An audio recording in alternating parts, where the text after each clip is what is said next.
अस्सलाम वालेकुम dear students, उम्मीद है कि आप खैरियत से होंगे और अपनी स्टडीज़ कर रहे होंगे। I am mister Suhail, your mathematics teacher.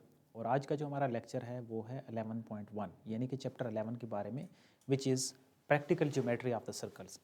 यानी कि जो सर्कल्स हैं उसकी क्या ज्योमेट्री हैं, उसमें अगर एंगल्स ड्रा करने होंगे तो वो कैसे करेंगे, उसके रेडियस ड्रा करने होंगे तो वो कैसे करेंगे, और द मेन इंपॉर्टेंट थिंग कि अगर हमें सर्कल ही ड्रा करना होगा तो वो किस तरह डिफाइन किया जाएगा या किस तरह ड्रा किया जाएगा।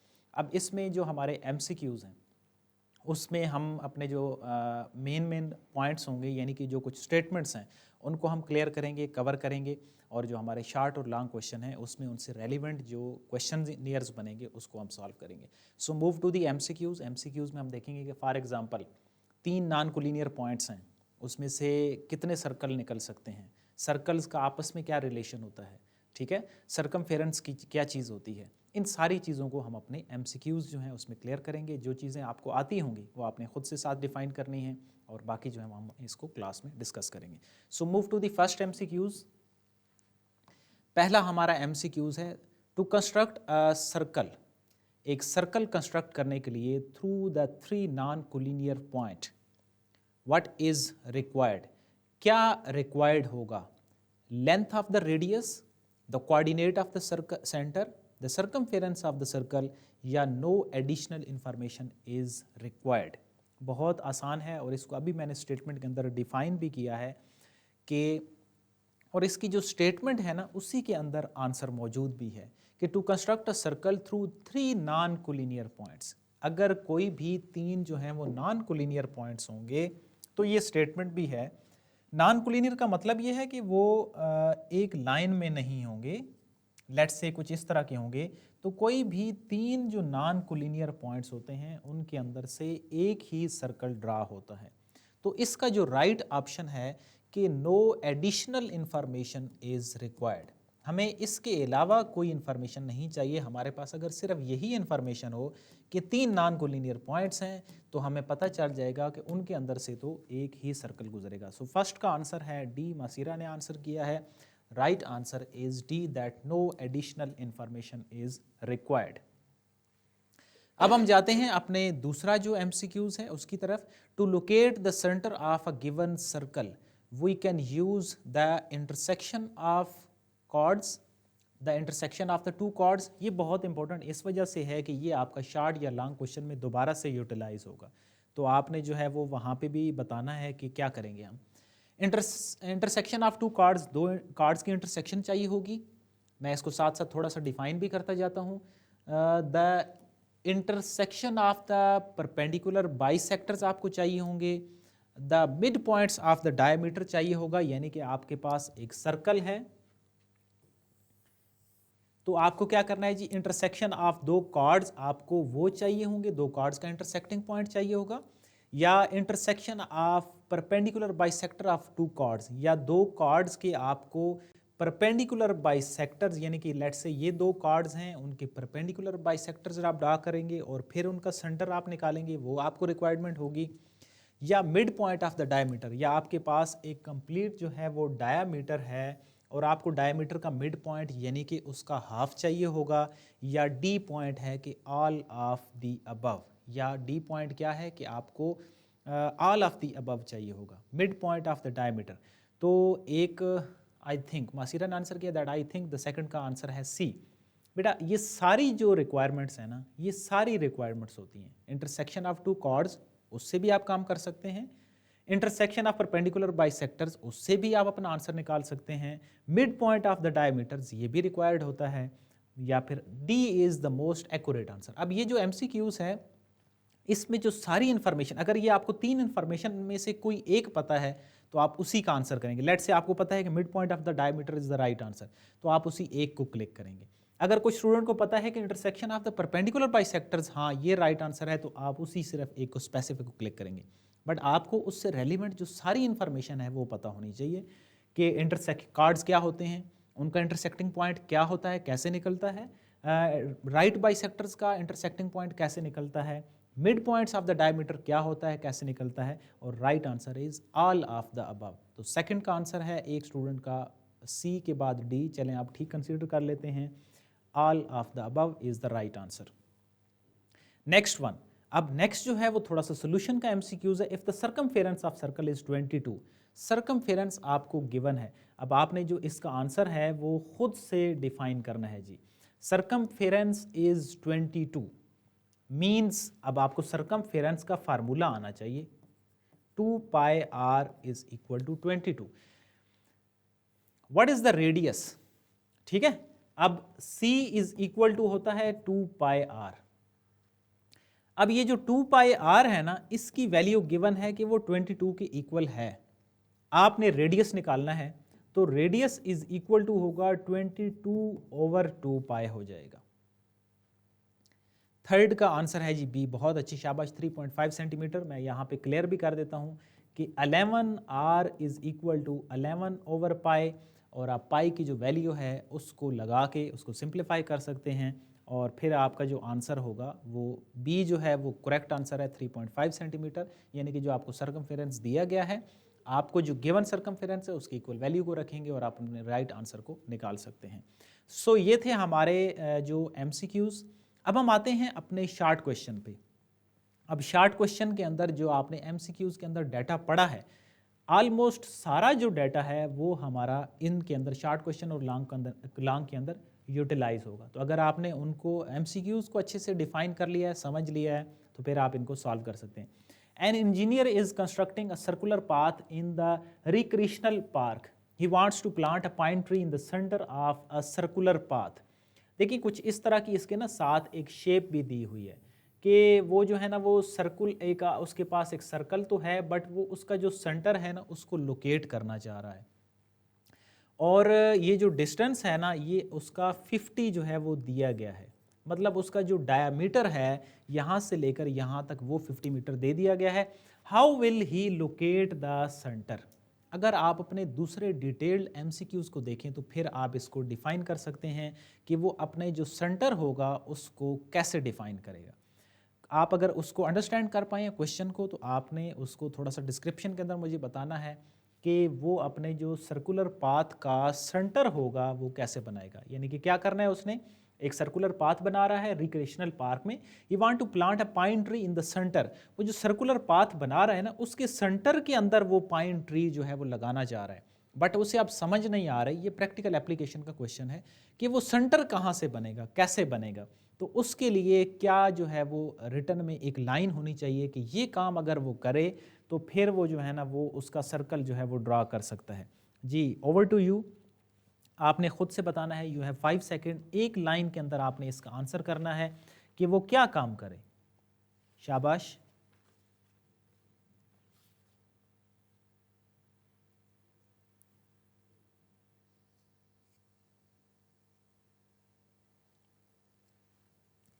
No one? अच्छा, वो क्या करे, वो कोई ना 3 पॉइंट्स ले ले नॉन कोलिनियर। ठीक है, उन पॉइंट्स को लेके लेट्स से ए, बी और सी, इनको आपस में वो कनेक्ट करके एक जो है ना वो ट्राइंगल बना ले। ठीक है, और मैंने आपको क्या कहा था दूसरे एमसीक्यूज में, intersection of two chords, intersection of two right bisectors, या mid points of the diameter, या फोर्थ वन क्या था, ऑल ऑफ द अबव। तो अगर वो ट्राइंगल ड्रा कर ले और उस ट्राइंगल के 2 परपेंडिकुलर या राइट बाइसेक्टर्स ड्रा कर ले, तो ए का आंसर क्या है, A B C 3 non collinear points. पहला 1 diameter 2 perpendicular bisector. Okay good, 3 non collinear points हो गया। Connect A B C and, और क्या करना है जी, draw 2 perpendicular bisectors. 2 perpendicular bisectors draw कर ले। Intersecting point, intersection of perpendicular bisectors जो होगा वो क्या होगा, सेंटर होगा। जहां पे मैं रफली यहां पे ड्रा करता हूं कि परपेंडिकुलर बाइसेक्टर्स ड्रा कैसे करते हैं, एक दफ़ा उसको एक्सप्लेन भी कर देते हैं क्योंकि आगे जाके फिर ये कहीं यूटिलाइज होगा। ये पूरी साइड BC है, हाफ से ज़्यादा आपने ओपन करनी है। हाफ से ज़्यादा ओपन करने के बाद एक आपने लाइन इधर लगा दी, एक दूसरी साइड पे, इसी तरह बी पे रख के एक लाइन आपने इधर लगानी है, एक इस साइड पे। तो आपने ये कनेक्ट कर दिया, ये पहला राइट बाइसेक्टर। इसी तरह दूसरा जो राइट बाइसेक्टर होगा, सपोज आप ए बी का डिफाइन करना चाहते हैं, तो दोनों को हाफ से ज़्यादा ओपन करके एक इस साइड पे, एक दूसरी साइड पे, बी पे रख के एक इस तरह, और जहाँ पे ये इंटरसेक्ट कर रहे होंगे उनको आपने कनेक्ट कर देना है। और इन दोनों का जो इंटरसेक्टिंग पॉइंट होगा वो हमारा क्या होगा, सेंटर पॉइंट होगा। तो ये पहले का आंसर है डिटेल में। Next, what is the radius of circular path? ये तो आपको पता होना चाहिए कि मैंने पिक्चर के अंदर डिफाइन कर दिया है कि उसका जो डायमीटर है वो कितना है। अगर डायमीटर पता हो तो फिर बी का आंसर क्या होगा, r इज इक्वल टू 50/2, यानी कि 25 मीटर इज माय रेडियस। तो ये था हमारा पहला क्वेश्चन, जिसमें हमारे पास दो पार्ट हैं, यानी कि शॉर्ट क्वेश्चन के लिए ये इंपॉर्टेंट है। इसमें दो मार्क्स के दोनों जो क्वेश्चन हैं वो आ सकते हैं जी। So now move to the second short question, कि सेकंड शॉर्ट क्वेश्चन के अंदर हमने क्या करना है, अ टाइल फैक्ट्री प्रोड्यूस। अब इसके अंदर जो आपके पास एक पहले आपने एक फार्मूला पढ़ा हुआ है, जब हम क्वेश्चन को इसको डिफाइन कर लेंगे तो फिर मैं आपको बताऊंगा कि इसमें डाटा क्या गिवन है और कौन सा फार्मूला इससे रेलिवेंट आप पढ़ चुके हैं। A tile factory produce the shape tiles of different colours, different colour की वो शेप टाइल बनाती हैं। इनर का जो रेडियस है, रेडियस गिवन है दैट इज 7 इंचेस। एक, the arc length of each tile is 2 inches. मैं यहाँ पे फिलहाल जो है वो सिर्फ लिख रहा हूँ arc length is 2 inches. Hamza want to purchase 3 tiles for making a circular design of the wall. How many tiles are required? कितनी टाइल्स रिक्वायर्ड होंगी? और डिज़ाइन जो है वो इम्पोर्टेंट है कि वो सर्कुलर डिज़ाइन है। आपके पास आर की वैल्यू है और आर्क लेंथ यानी कि एल की वैल्यू है। सर्कल की बात हो रही है। आपने एक फार्मूला पढ़ा था, L is equal to R theta. तो देखें, सर्कल जब शामिल हो गया तो उसमें आर्क के साथ साथ एंगल इज़ वेरी इंपॉर्टेंट। तो एंगल भी पता होना चाहिए कि एंगल कितना होगा। तो L is equal to R theta की इक्वल होता है, मीन्स एल की वैल्यू है 2 इज इक्वल टू आर की वैल्यू क्या है 7। The answer of theta is equal to 2/7 radian. आपके पास थीटा की भी वैल्यू गिवन है। अब आपको जो अपनी जो रिक्वायर्ड टाइल्स है ना वो चाहिए। तो रिक्वायर्ड जो टाइल्स हैं वो निकालने के लिए आपने सबसे पहले ये देखना है कि टोटल जो एंगल है वो कितना बनेगा। यानी कि इस सर्कल को अगर हमें डिस्क्राइब करना है तो इस सर्कल को डिस्क्राइब करने के लिए हमें उस सर्कल का कंप्लीट जो एंगल है वो चाहिए होगा। तो नंबर ऑफ टाइल्स क्या होंगी, number of tiles is equal to total angle dividing by जो आपके पास एंगल निकला है। अब टोटल एंगल क्या चीज होगी, सर्कल की बात हो रही है। बहुत अच्छे, नूर ने आंसर किया है कि दैट वुड बी 360। बहुत अच्छे, शाबाश। आप इसको 360 भी कह सकते हैं कि ये जो टोटल एंगल होगा। लेकिन जब सर्कल की बात होगी तो सर्कल का जो कंप्लीट एंगल होता है वो 360 भी उसको हम कह सकते हैं, हम उसको 2 पाई भी कह सकते हैं। इसका मतलब भी 360 ही होगा। बहुत अच्छे, शाबाश, बहुत अच्छा आंसर किया आपने। और जो थीटा आपके ने वैल्यू निकाली है वो क्या है, वो 2/7 आपने फाइंड आउट किया, that theta is equal to 2/7।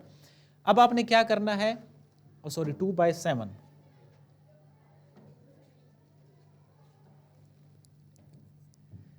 तो 2 पाई डिवाइडिंग बाय 2 पाई/7, इसको हम आसानी से सिंप्लीफाई करते हैं। इधर मैं साइड पे इसको सिंप्लीफाई कर देता हूँ। 2 पाई डिवाइडिंग बाय 2 पाई/7 means 7/2। The right answer is 7 pi. So 7 pi तो कोई जस्टिफिकेशन नहीं है ना कि ये नंबर ऑफ टाइल्स क्या हैं। मासीरा ने आंसर किया 21.9 जी। अब यहाँ पे एंगल के बाहर जब भी पाई की वैल्यू यूटिलाइज होती है वो 3.14 यूज होती है। एंगल के बाहर, जब हम एंगल के अंदर पाई की वैल्यू को यूज करते हैं तो वो वैल्यू कितनी होती है, 180 के इक्वल होती है। सो ये बनेगा 21.99, यानी हमें नंबर ऑफ टाइल्स कितनी रिक्वायर्ड हैं। अब 21.99 को हम राउंड ऑफ कर देते हैं, क्योंकि number of tiles means natural numbers की कोई बात हो रही है कि 3 टाइल्स उसको रिक्वायर्ड हैं या 4 टाइल्स रिक्वायर्ड हैं, तो हम कहेंगे कि उसको 22 जो टाइल्स हैं वो रिक्वायर्ड होंगी जी। 21.99 है, इसको हमने राउंड ऑफ कर दिया। So the right answer is 22 tiles. I hope आपको ये क्वेश्चन, क्योंकि ये बहुत इंपॉर्टेंट है, इसके अंदर जो डाटा है वो आपके प्रीवियस जो टॉपिक्स हैं उसके साथ कनेक्ट हो रहा है। ज्योमेट्री में जो हमने फार्मूला पढ़ा था L is equal to R theta के रेफरेंस से, तो जो डाटा आपको गिवन है आपने बेसिकली देखना क्या है कि इसमें मुझे क्या चाहिए, क्या चीज़ें मेरे पास हों तो मेरा ये काम चल जाएगा। तो आपको क्या चाहिए, सर्कल की बात हो रही है, फिर ये जो वर्ड है ये इंपॉर्टेंट है कि सर्कुलर है। सर्कुलर है मीन्स उसमें आर्क और रेडियस अगर आ गया है तो फिर उसके अंदर एंगल भी शामिल हो जाएगा। फिर आपने अगर आर्क और रेडियस आपको गिवन है तो फिर एंगल कैसे निकालेंगे, बड़ा इंपॉर्टेंट फार्मूला है L is equal to R theta. हमने वहाँ से थीटा की वैल्यू निकाली। अब ये जो आपने थीटा वैल्यू निकाली है ना, ये तो आपने उस सर्कल के थोड़े से पोर्शन का एंगल निकाल लिया। अब उसका टोटल सर्कल के साथ क्या रिलेशन होगा, तो वो फिर एंगल जो कि नूर ने आंसर किया था दैट इज इक्वल टू 360। तो वो कंप्लीट जो एंगल है वो आपको पता होना चाहिए, और वो किसकी इक्वल है, वो 2 पाई या 360 की इक्वल होगा। तो 360 आप डिवाइड करेंगे अपने एंगल से, ये उससे क्या हो जाएगा, आपको उसका जो स्पेसिफिक नंबर ऑफ टाइल्स होंगी कि वो कितनी आएंगी वो आपके पास निकल आएंगे। सो आई होप कि आपको ये क्वेश्चन डिटेल में क्लियर है।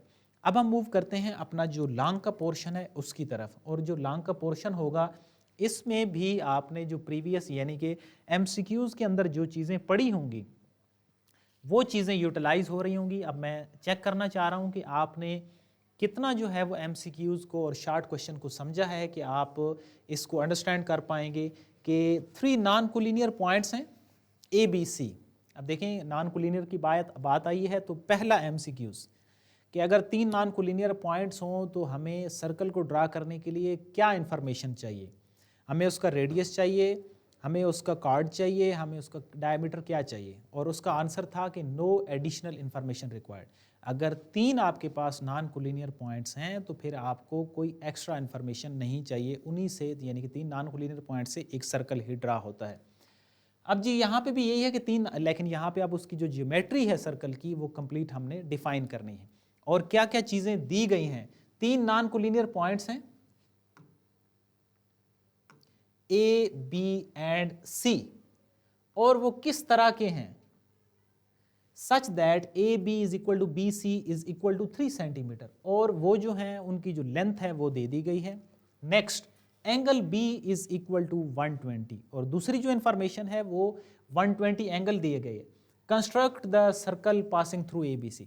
अब स्टेटमेंट से तो आपको पता है कि 3 नॉन कोलिनियर अगर पॉइंट होंगे तो उनके अंदर से एक ही सर्कल गुजरता है, लेकिन अब वो सर्कल कैसे गुजरता है ये तो हमें पता लग गया। अब उसकी जो ज्योमेट्री है, जो सारे यानी कि जो स्टेप्स हैं, कंस्ट्रक्शन जो पॉइंट्स हैं वो आपने साथ साथ लिखने हैं। वो जो सारे पॉइंट्स होंगे वो आपकी कंप्लीट उस ज्योमेट्री को डिफाइन करेगी। तो अब उस कंस्ट्रक्शन पॉइंट्स के अकॉर्डिंग जो लिखने का तरीका है ना, वो क्या है, गिवन डाटा क्या है, आप ये लिख लें। जो क्वेश्चन में डाटा है उसको आप पहले डिस्क्राइब कर लें। Given AB is equal to BC is equal to 3 centimetre and angle B is equal to 120 degree, ये हमें गिवन है। अब हमने प्रूव क्या करना है, construct a circle. This is not the part of answer, ये आंसर का पार्ट नहीं है, लेकिन जो एक क्वेश्चन को ना समझने के लिए आपका जो डाटा है उसको लिखने का आसान तरीका यही है कि आप सबसे पहले अपनी सारी चीज़ें राइट डाउन कर लें। उस मुताबिक जब आप अपने क्वेश्चन को चलाएंगे तो वो क्वेश्चन आपका आसानी से तामीर हो जाएगा, आसानी से आप उसको बिल्ड कर पाएंगे। बजाय इसके क्वेश्चन लिखा हो, आपको चीज़ें पता ना हो तो उसमें गलत होने के चांसेस जो हैं वो ज़्यादा हैं। अब इसके लिए मेन चीज़ क्या है, मेन हम कर रहे हैं कंस्ट्रक्शन पॉइंट कर रहे हैं, यानी कि इस डाटा की बेस पे हम अपना काम कैसे चलाएंगे वो हमारा आंसर होगा। मैंने सारी चीज़ों को क्रैक करके लिख दिया है। अब जो कंस्ट्रक्शन पॉइंट हैं ज्योमेट्री के अंदर हमने जिस तरह 10 चैप्टर के अंदर पढ़ा था कि आपको जो चीज़ें अपनी लैंग्वेज में समझ आती हैं, जो जो काम आप करेंगे वो आपने लिख देना है। चलें जी, पहला AB जो है वो 3 सेंटीमीटर की एक लाइन ड्रा करेंगे। अब अगर आप AB 3 सेंटीमीटर की लाइन ड्रा करेंगे तो यहाँ पे उसको लिखना कोई मुश्किल नहीं है। आप अपनी वर्डिंग में उसको लिख सकते हैं कि draw a line A B of 3 centimetre. ये यहाँ पे जी हमने एक लाइन ए बी ड्रा कर ली है और वो कितनी है, 3 सेंटीमीटर की है। इधर हम लिख देते हैं draw a line A B is equal to 3 centimetre. A B और बी सी दोनों जो हैं वो 3 सेंटीमीटर की हैं। और क्या इंफॉर्मेशन है, angle B is equal to 120। अगर आपने जो कंस्ट्रक्शन ऑफ ट्राइंगल वाला चैप्टर है, अगर आपने उसको ज्योमेट्री को वहाँ से अच्छे से डिफाइन किया और वो पेपर पढ़े हैं, फिर आपको इस क्वेश्चन को कंस्ट्रक्ट करना कोई मुश्किल नहीं है। दूसरा काम क्या है कि बी के ऊपर जो है वो आपने 120 का एंगल बनाना है। अब एंगल बनाने मैंने वहाँ पे आपको डिटेल से समझाए थे, मैं यहाँ पे उसको थोड़ा सा बना देता हूँ और आपको बता भी देता हूँ कि वो एंगल आप कैसे बनाएंगे।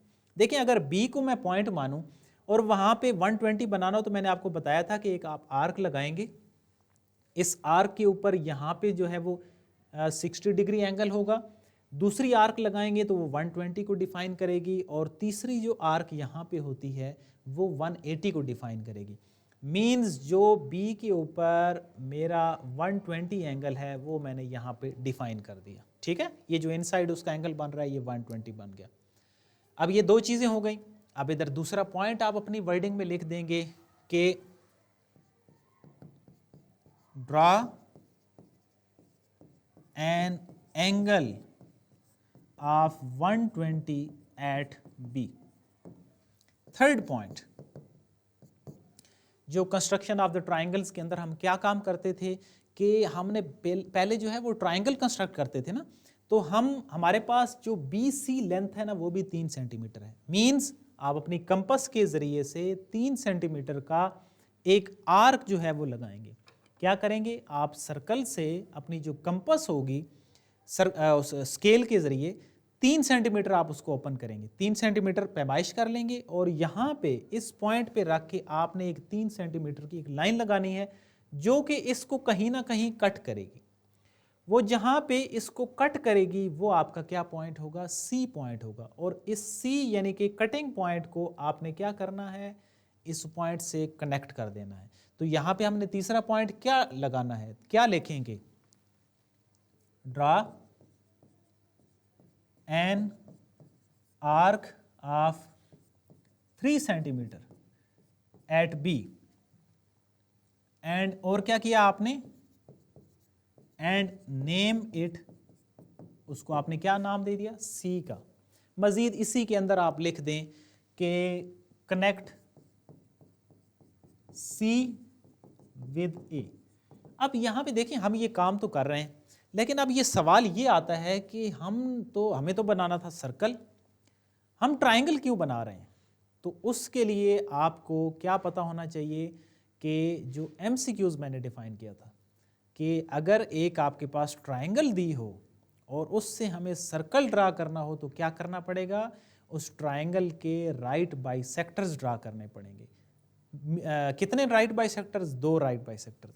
जहाँ पे वो राइट बाइसेक्टर्स एक दूसरे को इंटरसेक्ट करेंगे उस पॉइंट से हम जो है वो कंपास रख के एक सर्कल अगर लगाएंगे तो वो उसके एंड पॉइंट से गुजरेगा और वो होगा क्या, वो एक सर्कल होगा। और इस तरह हमारा जो क्वेश्चन होगा वो कंस्ट्रक्ट हो जाएगा।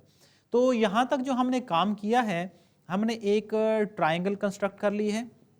अब क्या करना है, जिस तरह मैंने आपको बताया है कि आपने 2 राइट बाइसेक्टर्स ड्रा करने हैं। और राइट बाइसेक्टर्स कैसे ड्रा करते हैं, सपोज आपने BC का राइट बाइसेक्टर ड्रा करना है तो B और C की जो कंपास से लेंथ होगी हाफ से ज़्यादा आप ओपन करेंगे। हाफ से ज़्यादा ओपन करने के बाद आप एक लाइन यहाँ पे लगाएंगे और एक लाइन यहाँ पे B को रखते हुए, और फिर इसी तरह C को रखते हुए आप एक लाइन इस पॉइंट पे लगाएंगे, एक इस लाइन पे लगाएंगे।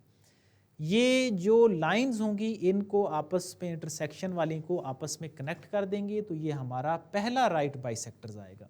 और ये जो राइट बाइसेक्टर्स होता है, क्योंकि यहाँ पे तो हम रफ उस चीज़ को ड्रा कर रहे हैं, ये जो राइट बाइसेक्टर्स होगा ये इनको राइटली बाइसेक्ट करेगा, यानी कि 2 बराबर पोर्शन के अंदर डिफाइन करेगा। क्योंकि आप जो क्वेश्चन कंस्ट्रक्ट करेंगे वो तो प्रॉपरली कंस्ट्रक्ट करेंगे। मुझे यहाँ पे उस डायग्राम को थोड़ा सा बड़ा करके बनाना है ताकि आपको नज़र अच्छे से आए। अब दूसरा राइट बाइसेक्टर सपोज हम ड्रा करते हैं A और C। ए और सी की जो लेंथ है वो हाफ से ज़्यादा ओपन करेंगे, ए पे रख के एक लाइन आप इधर लगाएंगे और जो दूसरी लाइन होगी वो इधर लगाएंगे। इसी तरह सी पे पॉइंट रख के आप एक लाइन इधर लगाएंगे और जो दूसरी है वो इसके साथ लगाएंगे। जहाँ पे ये दोनों एक दूसरे को कनेक्ट करेंगी, यहाँ पे थोड़ा सा मैं इसको एक्यूरेट कर देता हूँ। सपोज ए की जो लाइन है वो, ताकि ये ना इंटरसेक्शन पॉइंट आपको समझ आए, यहाँ लगा दिया, दूसरा यहाँ पे और इसी तरह यहाँ पे। अब जहाँ जहाँ ये लाइंस को आपस में मैंने क्या कर दिया, कनेक्ट कर दी। ये थोड़ी सी लाइन जो है ना वो टेढ़ी आ रही है क्योंकि यहाँ पे स्पेस कम है। चलें, लेट्स से ये जो है वो हमारा इंटरसेक्टिंग पॉइंट है। आई होप मेन क्या काम है कि मेन आपको समझाना है वो पॉइंट।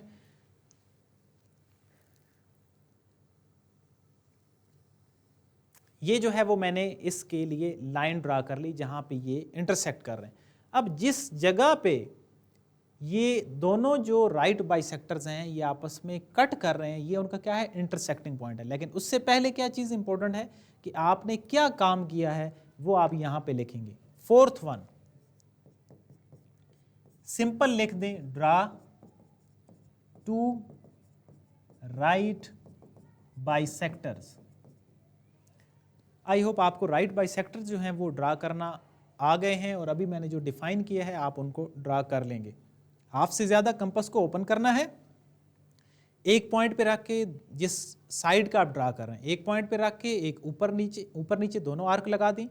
फिर उसी की दूसरी जो साइड है उस पे कंपास रख के ऊपर नीचे दोनों पे आर्क लगा देंगे। जहाँ पे वो इंटरसेक्ट करेंगे वो आपका लाइन जो डिफाइन करेंगे वो आपका क्या होगा, राइट बाइसेक्टर होगा, यानी कि वो दो बराबर पोर्शन में उस साइड को डिफाइन करेगा।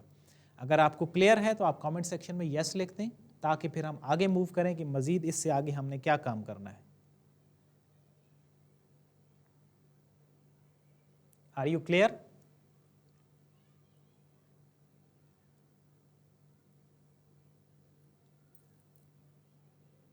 ओके, चलें जी, नेक्स्ट क्या करना है हमने, सर्कल कहाँ से बनेगा। नूर का क्वेश्चन है कि सर्कल कहाँ से बनेगा। जी शाबाश, गुड क्वेश्चन। जहाँ पे आपके ये जो परपेंडिकुलर बाइसेक्टर्स हैं, जहाँ पे ये एक दूसरे को इंटरसेक्ट कर रहे हैं, वो आपका सेंटर पॉइंट होगा। उस सेंटर पॉइंट को मानते हुए आपने अगर बिल्कुल एक्यूरेट सर्कल ड्रा करना है तो कंपास के जरिए आपने रखना है और एक सर्कल ड्रा करना है। और मैं अगर उसको रफली ड्रा करूं तो ये अब मेरा सेंटर है। अब सेंटर से आपको पता है कि सर्कल के हर पॉइंट का जो डिस्टेंस है वो इक्वल होता है।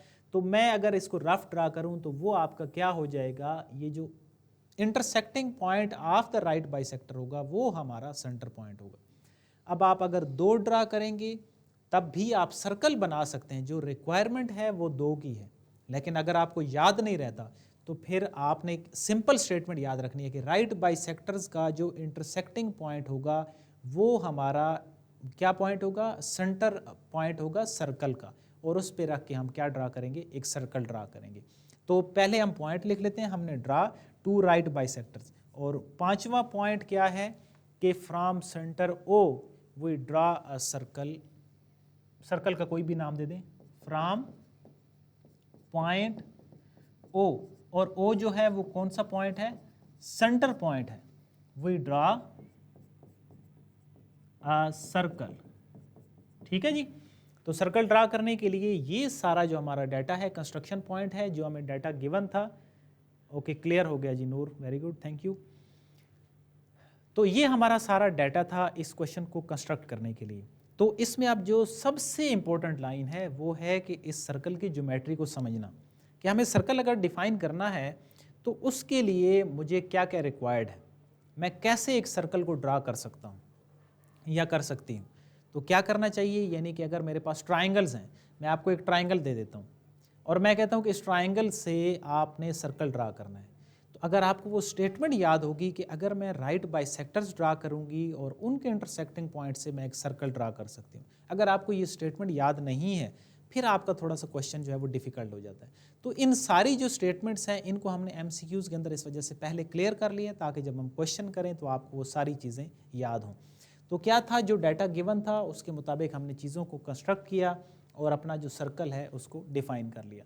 सो ये था हमारा डिटेल में very important long question.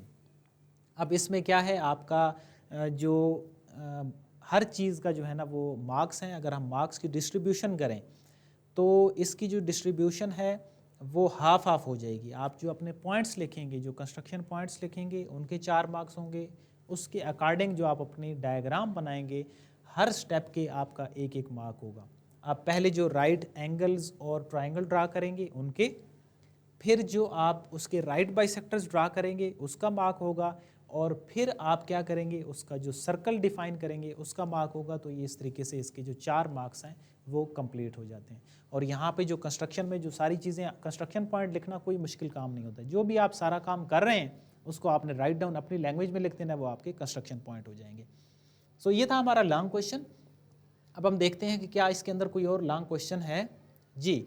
Draw an arc of any length, complete the circle without finding the centre of which the given arc is part. अब देखिए, अगर आपने ऊपर वाला क्वेश्चन अच्छे से समझा है ना, तो फिर आप इस क्वेश्चन को आसानी से ड्रा कर सकते हैं। इसमें क्या है, इसमें जो डाटा है वो कोई एक्यूरेट नहीं दिया हुआ। यानी कि उसने क्या कहा है, अपनी मर्जी की एक आर्क ले लो और उसके अंदर से एक सर्कल डिफाइन कर लो। तो इसका कनेक्शन है प्रीवियस लॉन्ग क्वेश्चन से ही। ये आपकी अब होम असाइनमेंट है, इसको आपने खुद से बनाना है। तो उससे आपकी जो 11.1 एक्सरसाइज होगी वो भी क्लियर हो जाएगी, और आपको क्वेश्चन जो कंस्ट्रक्ट करना वो भी आ जाएगा कि आर्क से कौन सा एंगल ड्रा करेंगे और किस तरह आप उसको सर्कल को कंस्ट्रक्ट करेंगे।